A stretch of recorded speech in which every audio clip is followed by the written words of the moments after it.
So yes, ladies and gentlemen, we have with us Mr. Puneet Jain, CEO, Digital Hindustan Times. And to spearhead the fireside chat, we have with us Deepit Purkayastha, co-founder and CEO in Shorts and Public.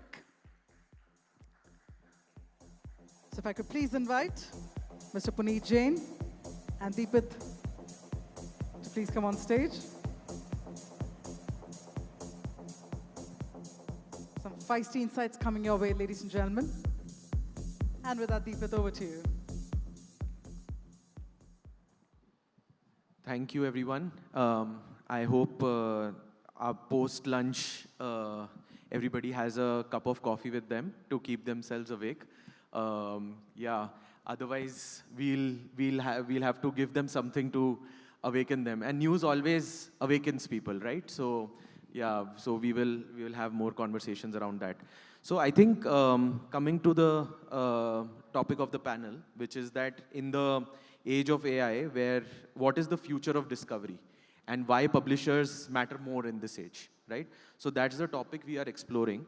So I think it's very, very clear to us that with more AI, content creation is becoming easier, opinionating on social media is becoming easier. And there is zero accountability, right? There is so much synthetic content everywhere. It's not trustworthy as well. And there is so much content which pretends to be like trusted content, but actually is not trustworthy at all. And this is not even fake news, right? This is a lot of probably borderline opinionated kind of hate speech, or just validates your thought process and kind of makes you live in echo chambers, right? So there is fake news, and then there's the gray area between fake news and what's the truth, right? So and that's where the entire trust deficit is kind of getting built. So in this environment where there is so much noise, and what is the role that kind of publishers are playing? What is the good, what is the bad, what is the ugly truth of what's happening right now?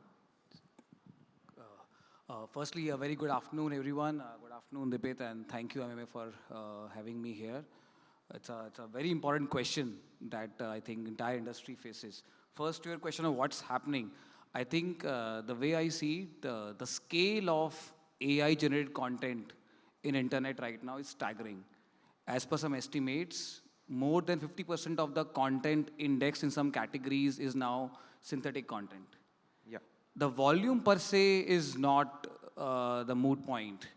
But what it does is, it erodes the baseline assumption of a reader who comes across as a piece that someone accountable created it.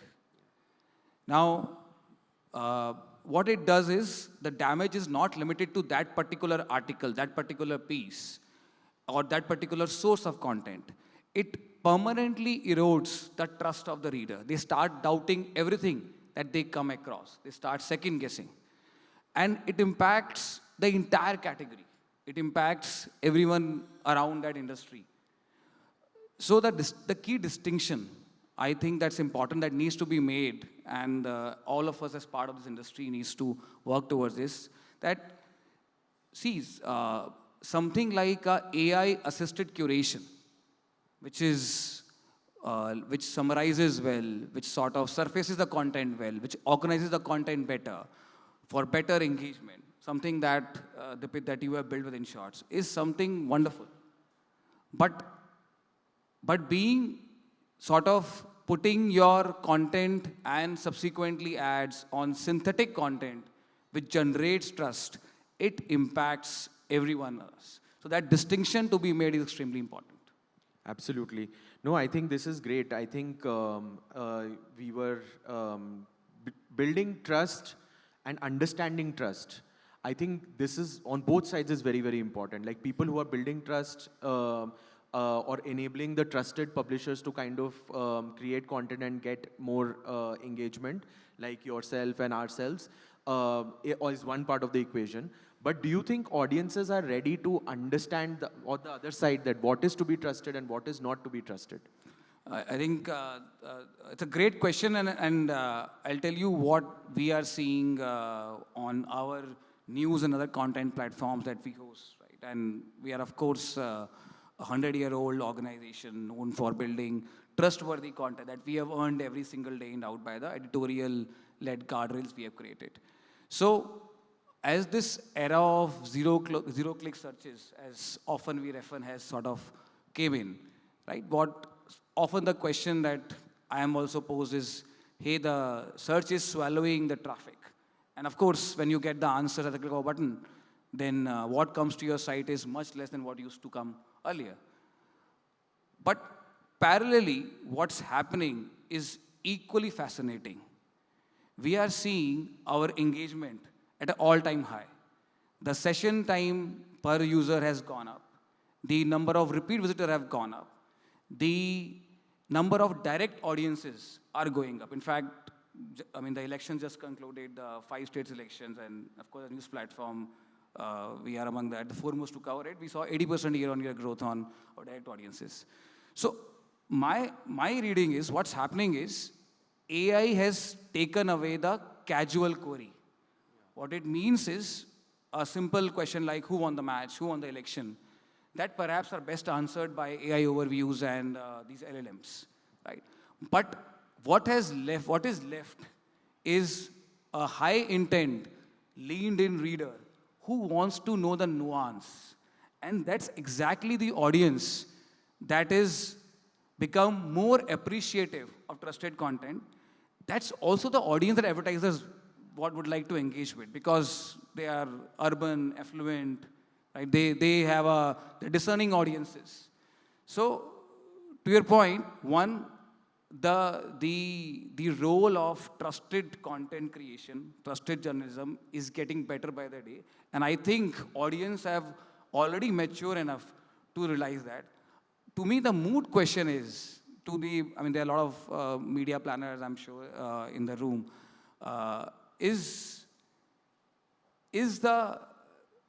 While the audience may be with across the board and discovery has moved from search to, let's say, LLM and answers, right? But the audience that converts, where is that audience lying? And in my view, that audience is with trusted publishers. Absolutely. No, I think something that you touched upon, that your engagement, etc., everything is going up, is something that we are also seeing in our kind of platform. So we are an app-based kind of solution. We have not had a very strong positioning in the web, and the reason was exactly this, right? That the audience that used to kind of come was dominated by this very single query kind of thought process. And when people come to app environments, or more loyal audiences come to these kind of environments, I think the engagement and the intent is really, really high. And that creates an opportunity to kind of create an impact in the audience, and also create a transactional kind of uplift, right, ultimately. So I think that is very, very interesting. And even publisher platforms, I think one thing that they also do, in addition to this, is that I think platforms are also understanding the moments of their audience much better, the context of their audience much better. And using that context, they are able to create that differentiated solutioning that a brand wants. And hence, that kind of impacts the outcomes that you were talking about. So I think that is something that is happening. So that takes me actually to the next question, that this AI flood that is happening in the industry, right? So what is it doing to the information environment in general, right? Like, I think you had mentioned earlier when we were chatting that AI actually consumes trust, right? So would you care to elaborate on that? Yeah, I think very early, I think in our life cycle, as we saw in general AI getting traction and LLM sort of becoming perhaps now the default answer engine from search engines, right? We saw that when a reader asks a question to AI and AI gives a confident answer, that confidence stems from the underlying content created by decades of trusted journalism by publishers like us. Yeah. So AI doesn't create trust. Yeah. It consumes trust. Yeah. Right? And this intelligence is borrowed from the content created by us. So hence, I think we realized very quickly that while it may sort of move the discovery engine from a big tech A to a big tech B as the evolution of internet happens, but what continues to stay relevant is credible content, sort of ring fenced by editorial layers that continues to be relevant. So in fact, we're using AI now to create more content than ever before, Yeah. right? And essentially helping our editorials improve their processes while ensuring that they continue to sort of gain the benefits of AI. Absolutely. I think while we were building InShots, also one decision that we took that we've stood by over the years is that we only partner with very trusted platforms and creators of content, right? Whether it is the old, the legacy media players, or it is the new age digital first players, we place a lot of premium on making sure that the right content creators who have the right voice, the right fact checking mechanisms, etc., only on the platform, because trust is something that you can't play with, right? But so much of attention that our respective organizations put in trust, right, or ensuring that trusted content goes out to our audiences, where does it show up in the brand conversations, right? Where does it show up in driving results for the brands? Where does it show up in creating impact for the brands? See, I think, firstly, I think as we discussed during the day, I mean, there was a session on Gen Z millennials and session you also sort of part of. It's very clear to, I think, all the marketeers that the relevance of trusted platform, which has its own levels of credibility, and being present there is equally important. And so that part is well understood. But what also needs to be done, in addition to this layer of trust, is to complement it with a layer of intelligence. The brand outcomes happen when the user or a reader moves from trust to a action, which leads to a brand outcome. So I think this is where historically legacy players like us, right, were, let's say, behind the game when it comes to building intelligence. I mean, it was always seen with the likes of big tech.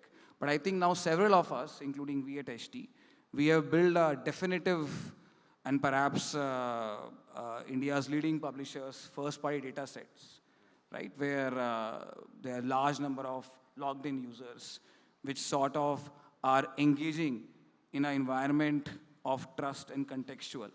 And we are able to complement this by the right amount of targeting, leading to the actions brand want.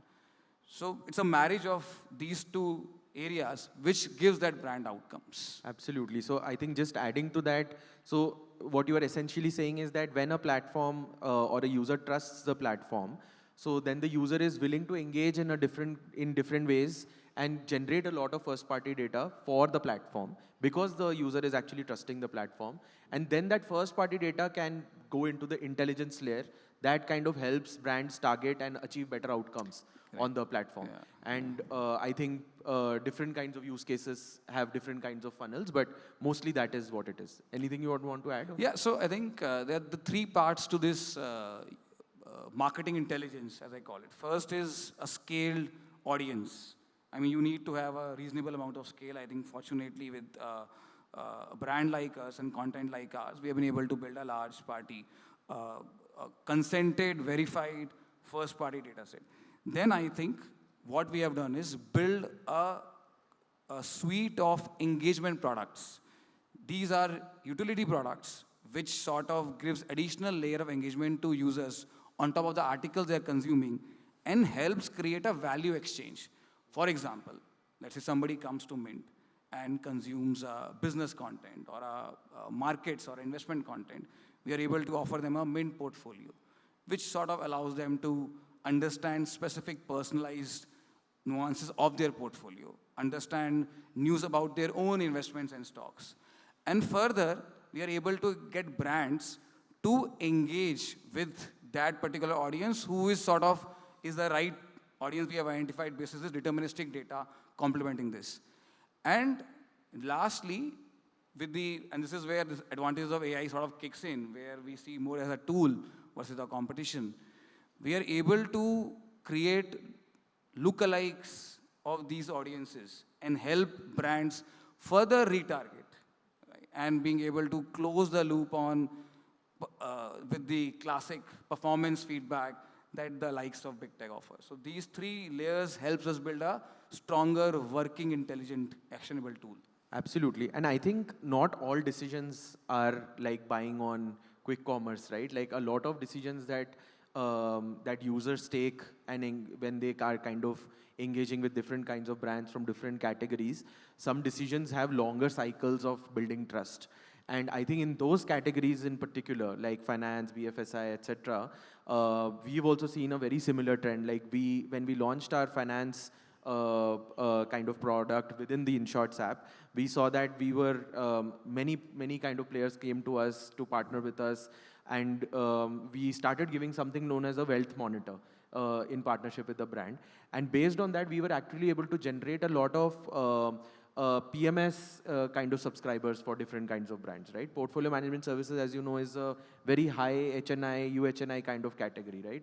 So even those categories we are able to identify. So I think I completely agree with you that this sort of longer trust cycle kind of categories is where we stand out in a really big way. And once you are able to deliver that value, and I think brands are also willing to partake and incentivize platforms such as ours. So I think when you're thinking of AI as tooling, right? Like what sort of guardrails, you had earlier mentioned that you are also enabling your teams to create a lot of content. So what sort of guardrails are you putting in place within the organization to make sure that the trust layer doesn't get compromised while you are increasing the creative or the content output of the company? Okay. So see, there are broadly three ways or three areas in which we use AI. First is to augment newsroom and editorial processes. Second is building superior user engagement stacks. And third is advancing our advertising products. On the editorial front, I think clearly we stand for trust. We stand for a journalist who creates content, a journalist who has earned his or her stripes over the years by covering the same beat again and again. Over there, the role of AI is limited to, let's say, improving the processes to improve productivity. We call it AI in the loop. I mean, typically the term used by people is human in the loop, but in this case, it's AI in the loop. Humans are everywhere. That's how we use in newsroom. It ensures that trust is preserved. It's part of our DNA. Second is the engagement stack. This is where I think what is happening is AI is helping us significantly fast track the software development life cycle. So historically, what would take like a month, 2 months, you go from a product team to a tech team and then things go live. It takes a much longer cycle to launch a product than test its sort of efficacy. We are able to do this much faster. So now we have, for every audience cohort, an engagement tool available, which is helping drive habit. And that is reflecting our engagement matrix. The third is the ad products. I think we have significantly expanded the scope of personalized ads, contextual ads, performance ads, again on the back of AI. So yeah, so depending upon which part of the organization, AI has a very different role to play. Absolutely. And when you are, because that is something that every organization is doing, like even the big tech is advancing using AI, platforms such as ours are advancing using AI, publishers are also kind of stepping up the game. Where do you think, when it comes to differentiation, right, as compared to, let's say, the more, let's say, the established big tech platforms, right, as compared to, let's say, more niche platforms who have like reach, but also much higher engagement and much more intent-driven kind of consumption. So in terms of differentiation, when it comes to marketers or engaging with marketers, what is the questions that you recommend marketers to ask and not be lazy about it when they are making their decisions about media mix, etc., etc.? Yeah. See, firstly, I think it's a very difficult task for a marketer to sort of figure and separate the wheat from the chaff. I think the way the consumption on digital is growing, right, it's very difficult to figure what is the right impression, what is the wrong impression, and despite the growing availability of measurement. So I think there are the three suggestions, if I may, right, I will have for marketeers. First and foremost, I think they need to ask that question, that impression they are getting, uh, is, is that impression coming on a synthetic content, or it's a verified content created by an accountable person at the end? That's the first question you need to ask. I don't know if they are getting the answer, if there are flags exist which tells you impressions against your AI content versus the original content, right? Because the AI content is gonna, I mean, it's a proven research now that credible content allows you to transfer trust from one brand to another, while the synthetic content, especially synthetic content which appears truthful, which appears fluent, actually takes away trust. That's first. Second is, I think, what is the level of engagement a impression or a digital ad is creating for them? Not just the level of viewability, not just the level of clicks, but is this a quality user who is engaging with the brand and improving the brand recall? I think that's the second sort of question I would ask. And third is, I think, in general, sort of playing more longer term situations, I think the performance or this performance sort of products can be at times a trap, a good drug because it gives you instant results. But does it help you build a brand in long term, which sort of expands your TAM, which sort of stakes your products to more audiences and drives repeat, is something, a question that needs to be answered and debated much more frequently.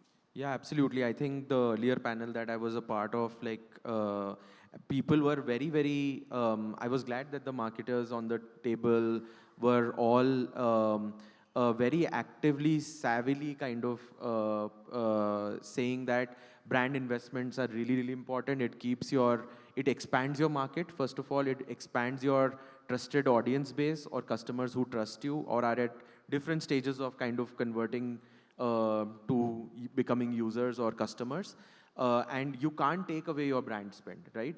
But at the same time, they need to be mindful of justifying things to their CFOs and things like that. And CFOs ask these questions, okay, help me measure that why is this brand spend, where is this brand spend showing up? So I think what is the answer that usually I have encountered, because we are also marketers on one side, right? We are marketing our own products to our users as well. I think the answer that usually shows up is that the brand spends usually show up in terms of results over the slightly medium term to long term, versus the performance spend shows up immediately. So instant gratification is something that one should stay away from, or just use it enough to keep the engine running, but not get over dependent on that you are just dependent on instant gratification. Something that we are anyways teaching our the next generation as well, right? So yeah, I'll come to the last question and we'll call it a day. So in terms of brand safety, right, there's so many platforms nowadays where there is so much content, but a lot of content that shows up is not brand safe, right? And I also feel that marketers need to start understanding brand safety much better. What does brand safety really mean? Just because a war is happening in the world, people can't stay away from reading about the war, right? Because it is actually informing them of what is happening.